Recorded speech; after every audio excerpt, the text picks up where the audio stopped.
যে ব্যক্তি ঘরের দরজায় দাঁড়িয়ে এই দোয়াটি পাঠ করবে ওই ঘরে বরকত না এসে পারেই না। আপনি যদি প্রমাণ দেখতে চান, ঘরে প্রবেশের সময় এই দোয়াটি পাঠ করে ঘরে প্রবেশ করবেন, দেখবেন আল্লাহ পাক রব্বুল আলামিন আপনার ঘরে প্রচুর পরিমাণে বারাকা নাজিল করবেন। হযরত জাবের রাদিয়াল্লাহু তাআলা আনহু বলেন, যে ব্যক্তি ঘরে প্রবেশের সময় আল্লাহর নাম নেয় এবং খাবার খাওয়ার সময়ও আল্লাহর নাম নেয়, শয়তান তখন তার সাঙ্গপাঙ্গদেরকে বলে, আজ রাতে তোমরা এই ঘরে অবস্থানও করতে পারবে না, খাবারও খেতে পারবে না, আজ তোমরা খাবার এবং অবস্থান থেকে বঞ্চিত হলে। আল্লাহর নাম মানি বিসমিল্লাহির রহমানির রহিম বলে প্রবেশ করা।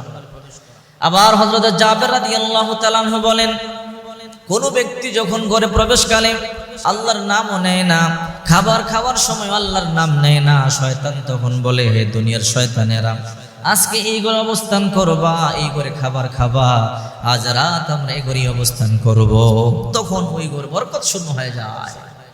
যখন ঘরে ঢুকবেন সালাম দিবেন, যখন কলিং বেলে টিপ দিবেন বিসমিল্লাহ বলে টিপ দিবেন, অথবা দরজা যখন খুলবেন বিসমিল্লাহ বলে খুলবেন। এক সাহাবী বলে, ইয়া রাসূলুল্লাহ, মরুভূমির মধ্যে তাঁবুটা নিয়ে থাকি, ওগো নবীজি আমাদের দরজা নাই, ঘর নাই, আমরা কি বলে দরজা বন্ধ করব? আল্লাহর হাবিব বলেন, গাল্লিকিল আবওয়াবি ওয়াসকুরিল্লাহ, যখন দরজা বন্ধ করবা বিসমিল্লাহ বলবা, শয়তান ঘরে প্রবেশ করতে পারবে না। সাহাবী کرام তো দরজাই নাই। নবীজি বললেন, তোমরা মেন রাস্তা যেখান দিয়ে তোমরা তোমাদের ঘরে ঢুকো, ওই রাস্তার মধ্যে বিসমিল্লাহ বলে একটা ছোট্ট খড়ির টুকরা রেখে দিবা, শয়তান আর ওই রাস্তা দিয়া ঢুকতে পারবে না। সুবহানাল্লাহ, চিন্তা করছেন, শয়তান আর ওই রাস্তা দিয়ে ঢুকতে পারবে না।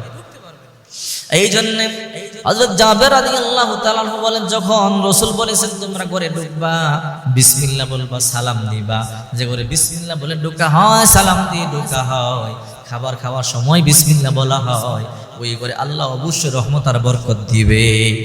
আর যে দোয়ার কথা বলছিলাম, অবশ্যই এই দোয়াটি পাঠ করবেন। ঘরের দরজায় দাঁড়িয়ে যখন ঘরে প্রবেশ করবেন এই দোয়াটি পাঠ করবেন।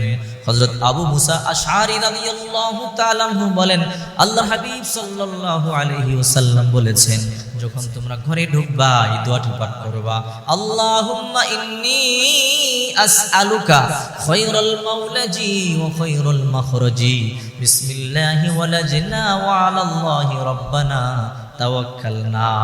আমি শিখার সুবিধার্থে আবারও বলছি, আল্লাহুম্মা ইন্নী আসআলুকা খায়রাল মাওলাজি ওয়া খায়রাল মাখরাজি, বিসমিল্লাহি ওয়ালাজনা ওয়া আলাল্লাহি রাব্বানা তাওয়াক্কালনা। যে ব্যক্তি এই দোয়া পাঠ করে ঘরে ঢুকবে, আল্লাহ তার ঘরে অবশ্যই বারাকা দিবে। আল্লাহ বারাকা না দিয়ে পারেই না।